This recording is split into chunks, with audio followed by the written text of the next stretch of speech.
What's up, everyone? Welcome back to the Morbid Files for the second time. I got to tell the story before I introduce the guest once again.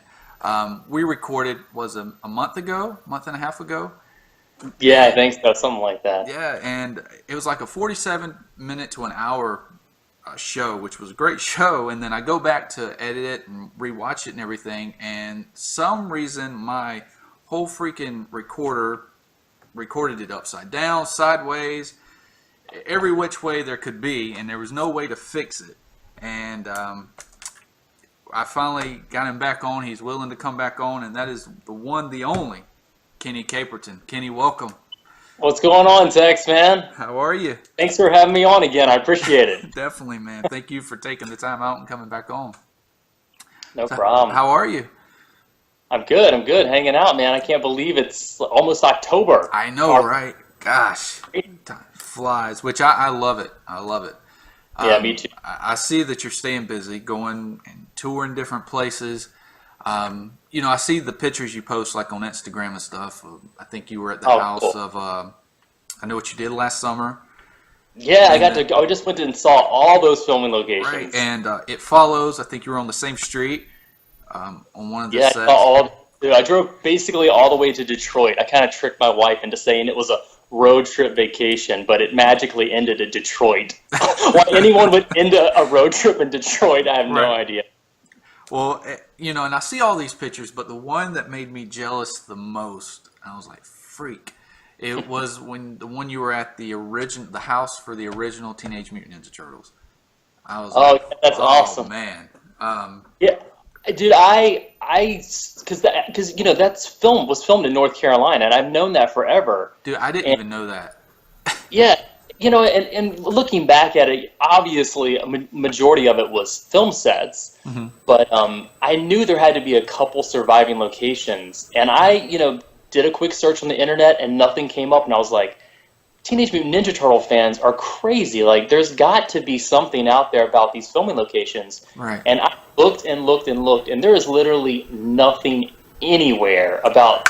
I mean, there's like little things here and there, but that farmhouse, there was nothing on the internet. And I did research for days and days, and I finally tracked down that farmhouse. And if you looked in Teenage Mutant Ninja Turtles, it's a very dilapidated house, so I was really surprised it's still standing. But yeah, it's just out here in the middle of nowhere, North Carolina, and I was able to go out there and see it all and everything. Right. Yeah. When I saw that, I was like, oh man. Now the house is it empty, or does someone own? I mean, as far as I can tell, it's empty. Right. And I think someone's just kind of taking care of it. It's sort of surrounded by farmland, and it's in the middle of nowhere. And there's a couple houses spread out around it, so I'm assuming it's in some sort of family or something like that. But yeah, the field where the turtles train and fight each other. Yeah. If you look in that scene, the trees are super distinct, and it's all right there after all years. Yeah. That's so awesome. Now, like when you go to these different spots and where they made these movies and everything, like, is it one of those things like, wow, this is where they made one of my favorite movies, or what goes through your mind when you get to like one of these places? Yeah, absolutely, man. I've been going to filming locations, I think, for nearly 20 years now, and it's just, there's just something about it. It's, I don't know, I have this, I guess, fascination because I'm, being close to the movies that I love. Right. Growing up watching films, and and movies is a huge part of my life, and Definitely. A filming location to me is, it's almost like you're on the set, you're a part of the movie. Right. And you go and you find these really obscure locations. Some of the, the most iconic scenes took place like right here in this house or on this property. And sometimes, there's just a little bit left and you can barely see, but sometimes it's almost like you're walking onto the set, and imagine, everyone there and stuff like that. Like you mentioned, It Follows. Yeah. Like, we snuck into some really dilapidated buildings in Detroit just to see some of that stuff. But like one of the best scenes, I think, in It Follows is when Jay is being pushed in the wheelchair. And it's this intense scene, and she's strapped to a wheelchair, and he's telling her, what he did and about the it. And yeah, that's pretty much that building. That is the set. It's just literally a wheelchair and her was there, and we actually snuck past Michael Bay's film set. He was there filming Transformers 5. Oh wow! We snuck onto the set. Basically, they were filming the next day. Through all the security and everything, because I was not leaving till I saw that set. But yeah, it was incredible. It's all right there. It's pretty dangerous. Some of the building was collapsed, but it's cool, man. Well, speaking on It Follows, because I've heard a lot of different reviews, people liking it, people not liking it, and we just really, to be honest, recently watched it, and I totally dug it, man. What was your thoughts on that, man? Is it one of those that you liked, or? Yeah, I'm completely obsessed with It Follows. I think, and I could understand a lot of people not liking it. It's a slow burn. It's kind of a little bit of a psychological kind of horror.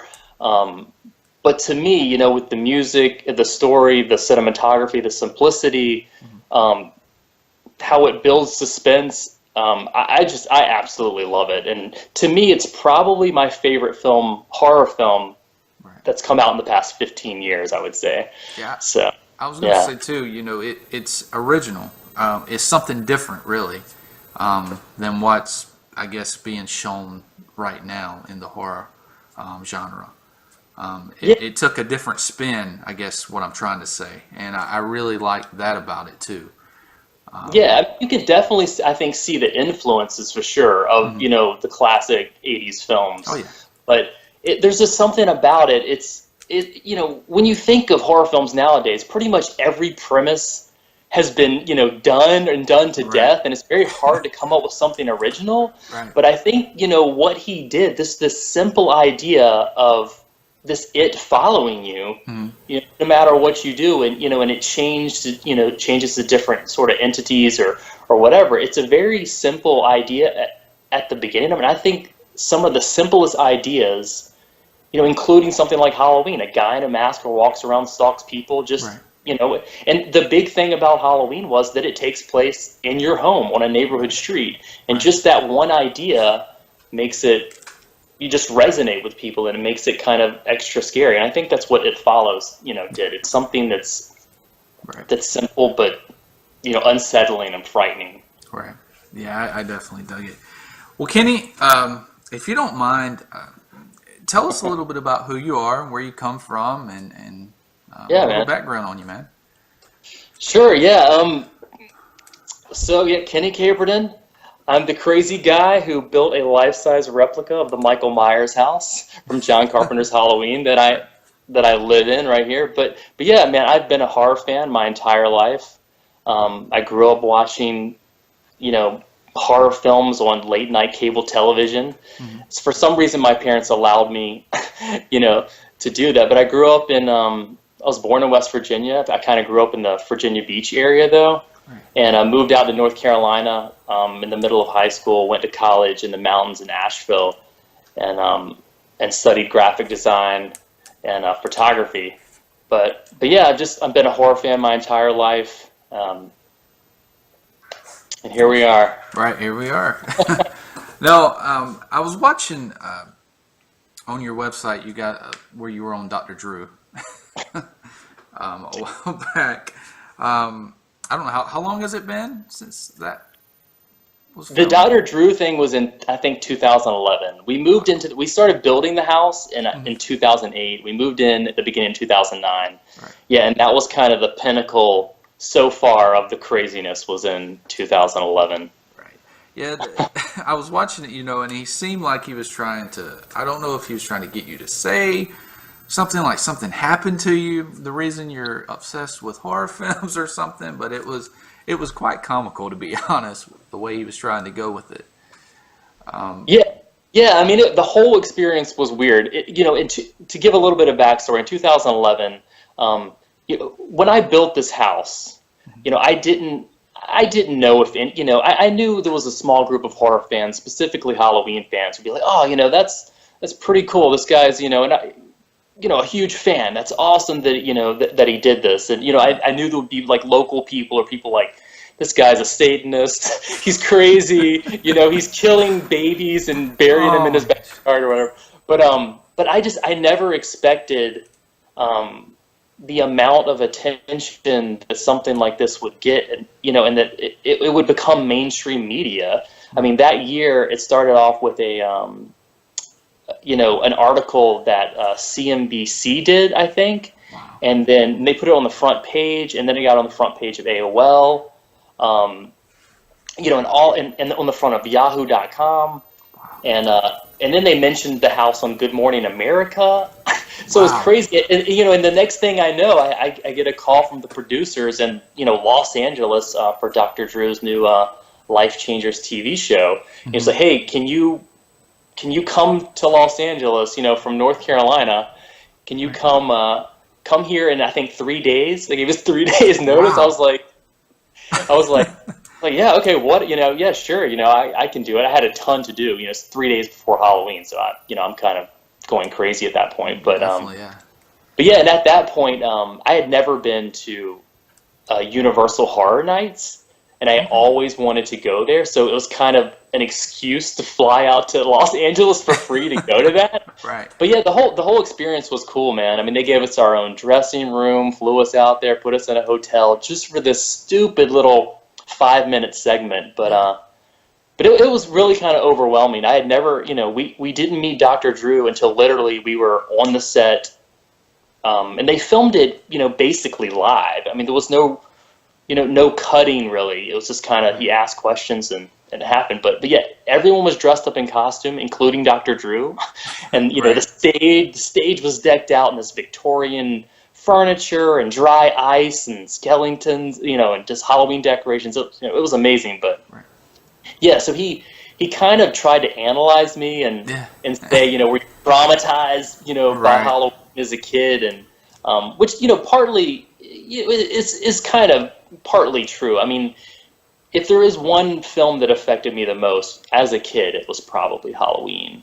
So, and when I first moved into the house, because my house is, my bedroom is Judith Meyer's bedroom. Nice. In the opening of Halloween, little Michael Myers goes into her bedroom and murders her. Right. And I was telling the story on the show, but for the first couple weeks, it was very unsettling to sleep in that bedroom at night, and it took me a while.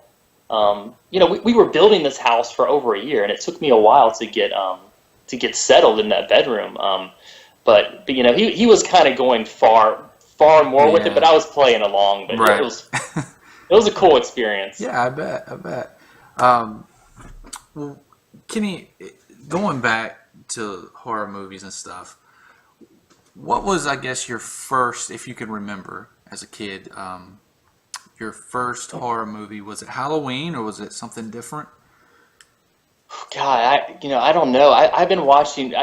First, I have a horrible memory, but I've been watching horror films since I was a very young kid, and it's all kind of a blur. I mean, I remember, I had an older brother, and and he would watch horror movies, and I would kind of just, kind of come in there and watch it with him, and then I would stay up late at night and just kind of turn on the TV, especially around October. Oh, yeah. And I just slowly became fascinated with horror films. So, but I'm 35 years old, so I grew up in the 80s watching 80s and 90s films. When I was young, I was watching Friday the 13th, Nightmare on Elm Street, Halloween, all the classics. But my earliest memory is honestly Halloween. Right. And the scene I remember specifically is when little Tommy Doyle looks out the window and sees the shape, the silhouette of Michael Myers standing across the street. Mm-hmm. And I remember that scene really freaked me out. Right.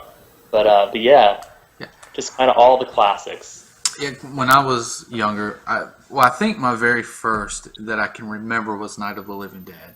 I think my aunt or someone had it, and they were watching it or something. But, of course, I would see Jason and Michael Myers. And, of course, they would freak you out and scare you. But I'm a huge Nightmare on Elm Street fan. And I remember when I first watched the movie, I mean, it freaking scared the hell out of me, and but I couldn't quit watching them. You know, I wanted more, but my whole mindset was, okay, you know, Jason, Michael Myers, I can get away from these guys. This is the way I thought in my mind, though, at a young age. I can get away from these guys, but Freddy, no matter where I go, I've got to go to sleep some point in time, you know, so he's going to get me. So I remember as a kid, man, I mean, he would terrify me, but at the same time, I needed more. Were you like that with the Halloween films? Was it? Yeah, absolutely. I mean, I found myself, you know, just watching more movies, and I would like, hey, you know, JC, you know, tell my mom, let's go back to Blockbuster and get some more movies, you know, and we would just, you know, rent different movies, have Halloween-a-thons or whatever. And then, you know, when I became, you know, started hanging out with my friends in my neighborhood and into high school and stuff, you know, we would spend every weekend, we would play, you know, video games on whatever the new, you know, game system was. It was like, went from like Atari to Nintendo to Super Nintendo, you know, to Sega or whatever. And we would play video games, go to Blockbuster and rent the coolest covers, you know, you could find, and we would just stay up all night long playing video games and watching movies. But yeah, I wanted to see more, and a lot of it back in the day, it wasn't really, I did like all the classics, but it was mainly just kind of, I just wanted to see more, you know, of just kind of everything, and I would just, you know, again, just rent movies and just find the coolest, most gnarliest, like, cover art I could find. But I remember that. And I'm kind of skipping ahead, but with the cover art, that was a main thing when I was younger. You know, going to these video stores, you might not know or never even heard of the movie, but if the cover art looked cool or creepy or something, you know, you got it. You rented it and took it home, no matter what it was. For me, anyway, that's the way it was. Yeah, that's the way it was for us too, man. So yeah, and I can't believe some of the stuff that we would watch. Like my parents, my best friend James at the time, and my friend Michael and Corey. Like all of our parents, they just did not care. They would buy us pizza and just like, oh, you kids, you're watching. Like there's over there like naked chicks being killed and like you know, and just blood and gore. We're just kind of like, like cool, right? But see, that's kind of the way it is with my son. My son's 9. And he's, I guess, getting my genes or whatever because he loves horror films. Cool. You know, but we have to kind of keep it or draw a line on some, you know. Yeah. Of course, we let him watch Nightmare on Elm Street. You know, we lean him that way or Halloween, of course. But kind of on that subject, with the new Halloweens and the new remakes of even the Nightmare on Elm Street, you know, I'm be honest with you, I did not like it at all, the new remake for it. But with I saw it once, and I haven't watched it. You know, I mean, but at the same time, being a Nightmare on Elm Street fan, no matter what they put out, if it's going to be a Nightmare on Elm Street, I'm going to see it, no matter if it's going to be crappy or whatever. You got it. Yeah, but as being a Halloween fan as yourself, what's your thoughts on the remakes by Rob Zombie? Well, when I first heard about it, you know, just like everyone else, I was like, we knew this was coming, you know, but I think, you know, Rob coming off of the Devil's Rejects, you know, Devil's Rejects is an amazing film. Definitely. And I was like, well, this would be interesting. I could see how they would want to do this for a modern audience. You know, make it different, a little more brutal, but at the same time, us old school people, it's like that's not what Halloween's about, like the brutality or anything like that. So, you know, I was a little hesitant, but I actually went to the world premiere in Los Angeles to see that. That's where I saw it the first time.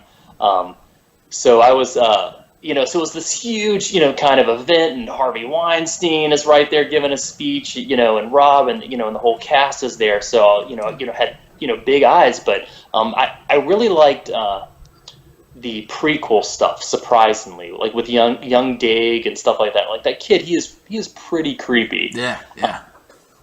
I didn't like the idea of them kind of giving him so much backstory, just like everybody else. But but there was just something interesting about it. I mean, like little Michael Myers, and specifically Daig as an actor, I thought that he was just hard to take your eyes off him. He was very interesting to watch. And then once it got into the remake portion, it did kind of lose me. And I came out of the premiere kind of looking at my friend. I was like, I don't know. It's not, it's and then Rob comes up to me. He's like, Kenny, I know you're a crazy fan. What did you think? And I was just like, and I kind of, hesitating. Was like, well, besides the original, it's better. Then I was like, yeah, but I'm thinking like, I like Halloween 3, better 4, 5, but I think for a modern film, with the way it looks, some stuff in it, and I think he captures an era, specifically the 70s, and he is very good at capturing Halloween, the holiday. Yeah. So yeah, it's kind of, it's hit or miss with me, and then I hate Malcolm McDowell as Donald Pleasance. It's Loomis. I have to agree with you on that. Two things I did want to ask you about the remake. Did you think, or do you think that they should have went back to give you more of a history, or kind of should they have just left it, what the original started at? I mean, I think in a time frame when it came out in 2007, with what was going on, and just it was kind of at the peak of the remake phase. Right. I understand, given a background and it again being a little more violent and in your face. Yeah. The films at the time, like the Hostels and all this stuff. So I can understand that they did that, but I think in retrospect, now that people, here we are in 2016, look back on it, it's like, I don't know if that was the best idea. Like, we look back and I think it's like, I don't think that's the remake that we wanted. I mean, we don't need a damn remake anyways. It's stupid. Right. But I do think if they make another one, I'm hoping it'll be a little more reserved and keep a little bit more mystery and Michael in the shadows. Yeah. And kind of focus just on, not knowing specifically everything about him. I hope that's the direction they go. A little more subtle, a little more of a slow burn. Right. And not so quick, quick paced, lots of cuts and stuff like that. So now, the one that they're talking about doing, John Carpenter is supposedly going to be involved with this one, right? The executive producer. It's like, so what, whatever that means. Right. Right. He's going to get a paycheck for it, I guess. Yeah. But no, it does sound like he's actually, involved in the movie. So, and I think, he's interested in possibly doing the music, which I think would be amazing. I think just that alone, if John Carpenter could have control of the backbone of the movie, which to me is the score, right? Because that creates, an atmosphere. Mm-hmm. I think that would be awesome. I hope he approves everything and people work with him and bounce ideas off him. And I hope they get, some awesome filmmaker to do it. But I don't know. We'll see. We'll see. It's gonna happen, guys. Right. Now, taking this one. One thing I did, I guess, kind of disagree with the Rob Zombie films on the Halloween was he made him kind of more unhuman, or I don't know how to really explain it. Like the original, he was kind of the guy maybe next door, just a regular guy with a mask on. Yeah. But with Rob Zombie, he made him this huge guy, just not human at all. And, I didn't like that. That's the one thing I guess I had a problem with, because the original was more creepier to know he could be the guy just next door or up the street, So. Yeah, I mean, Michael in the original films, he is, in kind of inhuman, or he's kind of he's hard to indestructible. You shoot him. I shot him 6 times, and he walks away. But I think what's different is, like you're saying, he was a normal build guy. Right. He wasn't so aggressive. He wasn't they just left more mystery to him, and he was just kind of it made it seem like this could be anyone, a guy next door, and with the the backstory of everything in the remake, I think it just lost a little bit of we knew where he was coming from. It's this giant, it can kind of beat down anybody, so it's I don't know, makes it it makes it a little harder to just doesn't creepy. Well, speaking of horror films, you've made a couple, actually. One of the short films, Judith, the Halloween tribute film. How did that come about? Yeah, so Judith, this little tribute film I made back in like 2009, 2010 actually. Mm-hmm. But yeah, it started off with, again, we moved into the house in early 2009, and like I was saying, my room is Judith Meyer's bedroom, and it was very hard to go to sleep, and I would think of all these different scenarios every night of how I'm going to get murdered. So I started writing this stuff down, different like dreams I would have or just thoughts I would have before I went to bed, and I thought, it would be interesting to kind of put this, because at the time I really wanted to start dabbling in filmmaking. Mm-hmm. I found that very interesting, and I had been on some movie sets, and I kind of knew some indie filmmakers. So I decided to write this little short tribute film, sort of surrounded the premise of Judith Myers. But I created an original story that kind of takes place at my house, and and that's how it started. That's sort of my first endeavor into filmmaking. I watched it like I don't know, maybe a year ago, or I don't know, I think like last October, because I showed a friend, and I think it holds up. It's a cool little horror film. Definitely. So if anyone's interested in watching it, just go to my website in the project section, or just search a Judith tribute film on Vimeo, and I think it'll come up. But. And at the end, I'll definitely leave the links for everything. Oh, cool. So yeah. Well, there is one film that I want to talk about, and it's this one right here, Honeyspider. Oh yes, this one. Yeah, right there.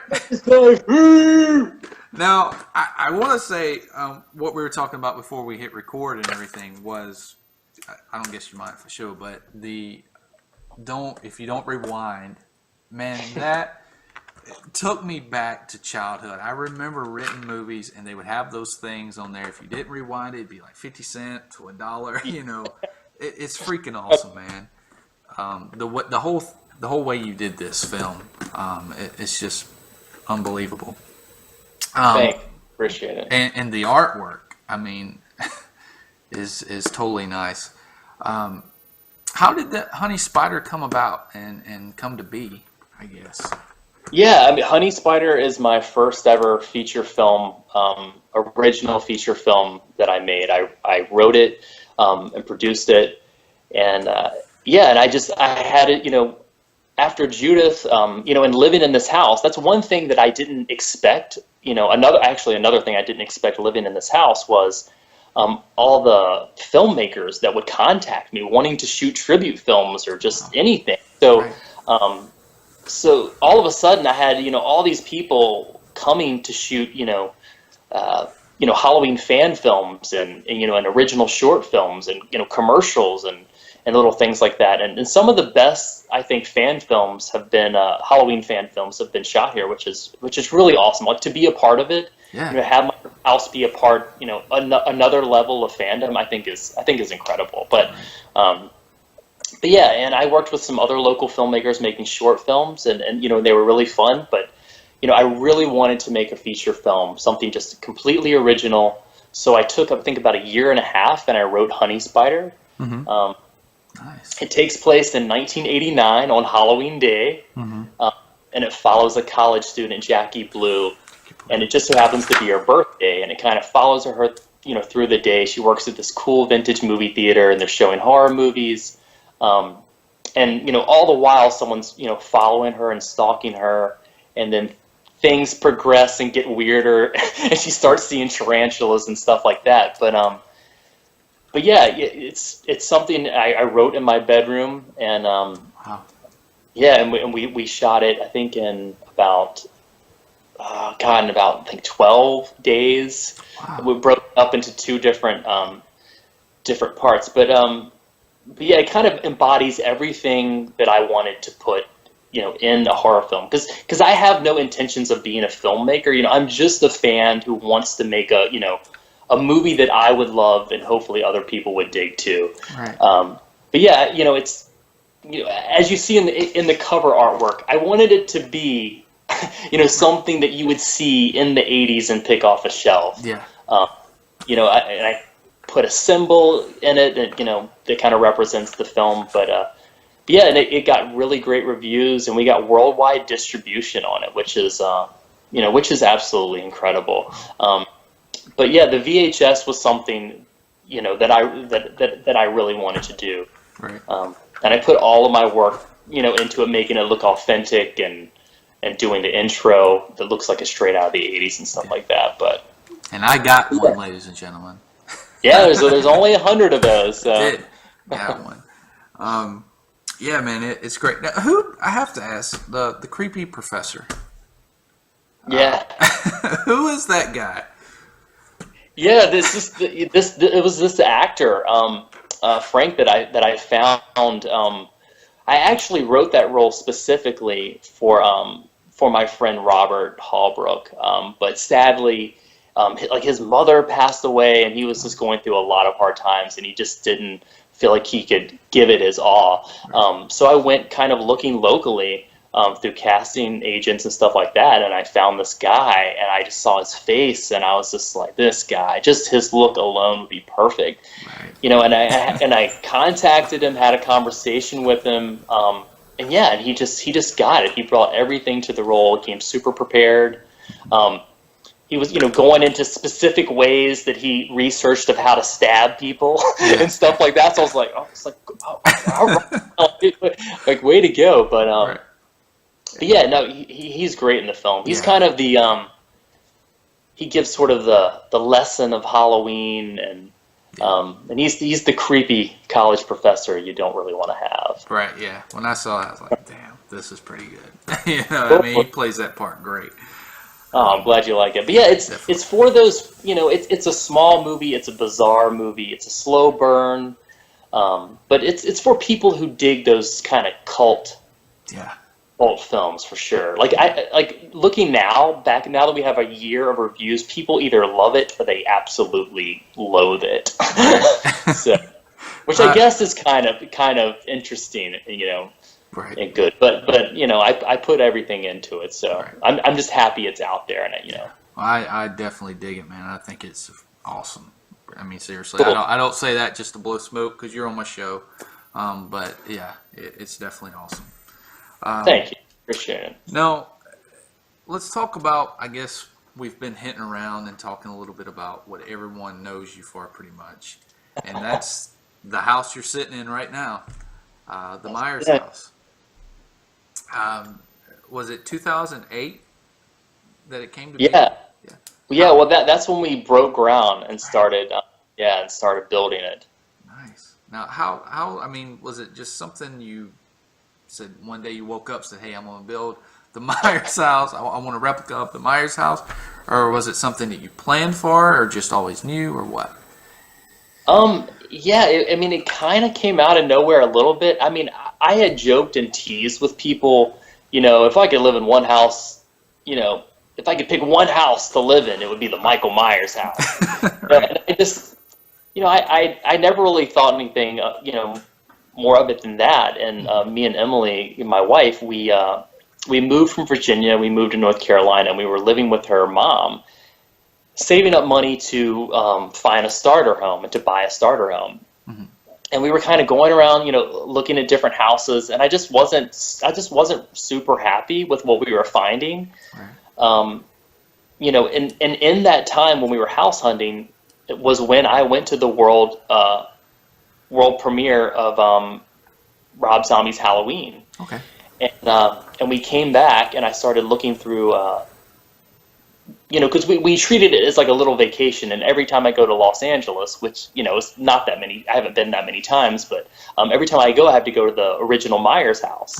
It's still standing. It's a historical landmark in South Pasadena, California, and it's partly owned by the city, and they think that it's possibly the oldest standing residence in South Pasadena. So so every time I go there, I just kind of have to go to the Myers house and just kind of look up at it and just be like, oh, right, you know, and stuff. But when we got back, I was looking through the photos, and I was like, you know, this house is the perfect size. You know, me and Emily, we love the architecture of the house. It's kind of has this Victorian. It was built sort of in the Victorian era and has sort of this Gothic detailing, these really cool architectural details.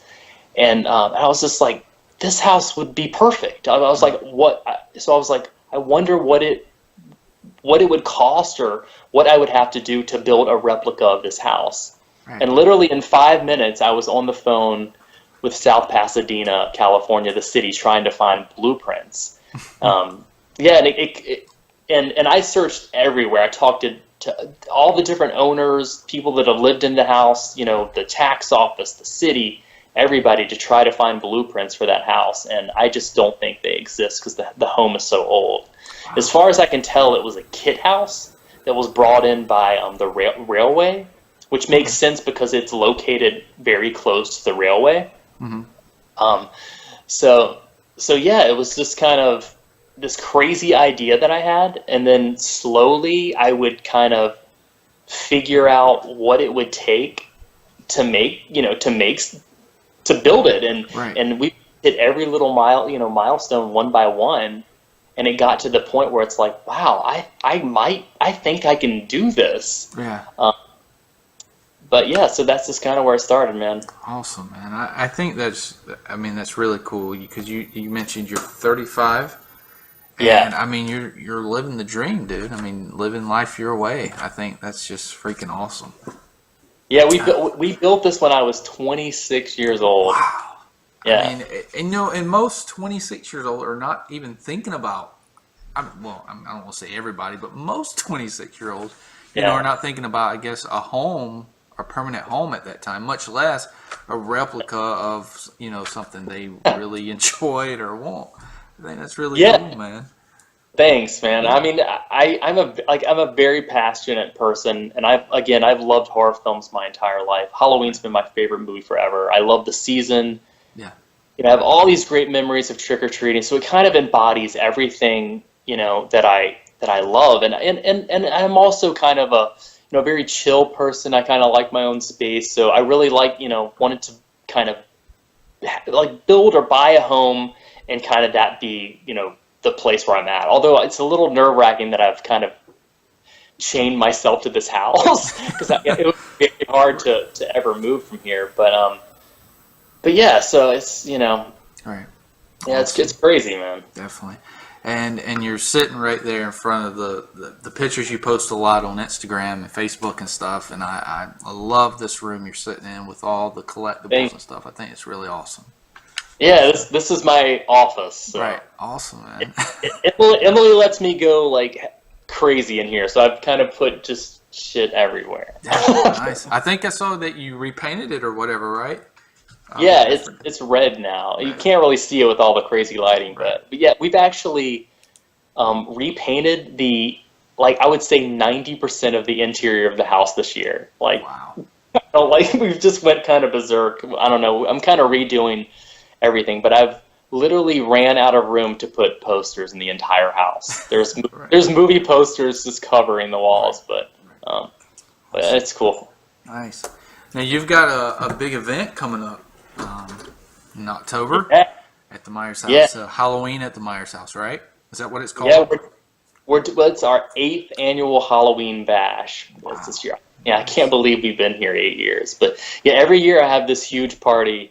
Last year was the biggest it has ever been. There was probably, I think, about 500 or 600 people on my lawn, which is absolutely insane. We have people that come, you know, I'm talking all the way from Canada to Florida. Like, people are flying there, driving all over the place. It's absolutely incredible. But yeah, this year we're offering like tent camping on the property, and actually all that's sold out. So we're gonna have probably 20 tents in the backyard. And wow. I mean, I just thought, like, if you're gonna drive all this way, I try to put myself in their shoes. It's like, if I'm coming to the Myers house, I would love to just kind of stay. Yeah, definitely. Nice. My wife would not let me have people, sleep in our beds. right. On the couch. So a tent in the backyard is the next best thing. Right. But yeah, I set up a big 10 by 20 foot movie screen. We show movies that have, jack-o'-lanterns everywhere. We have food trucks. And this year is kind of crazy. Kip Weeks, who plays the stranger behind the mask in the movie The Strangers, which is, again, It Follows and The Strangers are two of my favorite movies that have come out in the past, decade or whatever. But he's flying down all the way from Maine, and he's only done 2 events, and he's going to be here in person signing autographs and meeting fans. So we're going to show The Strangers, do a Q&A with them, and then after that we're showing Halloween H2O. Nice. Like, people get pissed at me because I don't show Halloween every year. Original. But it's like, it's just like, damn it, I'm not showing Halloween every single year. Like, right. I'm gonna show. Like, last year I showed Halloween 3, and I got a lot of shit for that. But yeah, so man, it's gonna be cool. It's happening on Saturday, October 29th, and all the juicy details are on MyersHouseNC.com. And yeah, that's awesome, man. I saw the tent and all that was sold out, and I think you're doing like the VIP that sold out too. Yeah, that sold out like immediately. I do little things to kind of help raise money for it, and I don't know, to give people the opportunity to, I don't know, like if they want, a free poster, or it's kind of like a souvenir ticket and stuff like that. Like, I can't do that for everyone, so. Right. All of it's already sold out. So I'm already getting the feeling it's going to be another big year. So yeah, definitely, man. Definitely. Which is exciting, but it's also a lot of pressure. Yeah, a lot of pressure, a lot of work, but awesome, man. Now, and during that time, that night, you do tours within the house. Is that right? Yeah, like that's the only time I kind of let people in the house. But we're I kind of light the house up really cool, kind of like the background here, and I have all of my movie memorabilia that I've collected since I was a little kid out, and I would just feel bad if people drove from New York or Pennsylvania and they couldn't just at least walk in the front door and kind of take a peek. So we let people kind of just walk around downstairs, up the staircase, and the hallway, upstairs, stuff like that, and but yeah. So nice. Awesome, man. Now, one more question. Living there in the Myers house, is there any crazy experiences you had, like with people just, showing up, or any bad experiences, I guess, what I'm trying to ask? Yeah, luckily nothing super crazy has happened, and thankfully it hasn't, because especially like me, I can handle, I get it. I can handle some shenanigans or whatever. Like, someone has stolen our street sign twice, which is a pain in the ass. We have to get it remade and stuff like that. Right. Yeah, and someone has, smashed pumpkins. Last year, like the worst of it, someone was again coming in the house. I opened my house so people can see it. Right. And this guy stole a $500 Michael Myers mask off of my pool. Wow. Yeah, it was my friend's mask. It was an awesome mask he had made, and he put it there on the newel post. Well, I put it on the newel post, and I felt really bad, so people could see it, and it was gone. But I bought him a new one and apologized. He was about ready to kill. He plays Michael Myers every year, and last year he was going to freaking kill somebody. But right. But yeah, no, everyone that comes out here, and that's the thing, I get it. If you want to come out here and check out the house, it's awesome, but just, we ask that you make an appointment first. Right. If I'm available, then I'm totally cool with you coming out here and seeing the house. But so far, and me and Emily, like, some of our best friends, a lot of our friends are people that have just came to the house to visit, and now we keep in touch and come over and watch horror movies and stuff like that. So so the good definitely outweighs any of the bad that's happened. Like, so much great stuff has happened living in this house, meeting fans from I'm talking all over the world, right. And it's just, I have the opportunity every day to meet people like you and just to talk horror films, which I love to do. That's what I do in my spare time. I go to work, right. I make little movies with people, friends, or movies of my own. I play with my cats, and I watch I watch horror movies. Right. So awesome. So it's cool, man. Very nice, man. Well, where can people find out more information about the Myers house and you and the event that's coming up? Yeah, everything is on MyersHouseNC.com. And then the other pages I have Facebook and Instagram. I love Instagram. That's my favorite social media. So I put a lot of cool locations, different locations that I'm going to. I'm taking a little trip to see all the Final Exam filming locations here in a couple weeks. Actually, in about a month. It's the other kind of obscure 80s horror film, slasher film that was actually filmed in North Carolina. So nice. So yeah, all that's kind of there. Nice. Well, Kenny, man, seriously, it's been an honor to have you on the Morbid Files. Thank you so much for taking the time out once again to be on, man. Yeah, thanks, Tex, man. I appreciate it. I love what you do, man. Thank you so much, man. And ladies and gentlemen, that's going to wrap it up. And y'all know the deal. Until next time, stay safe. See ya. Happy Halloween, everybody.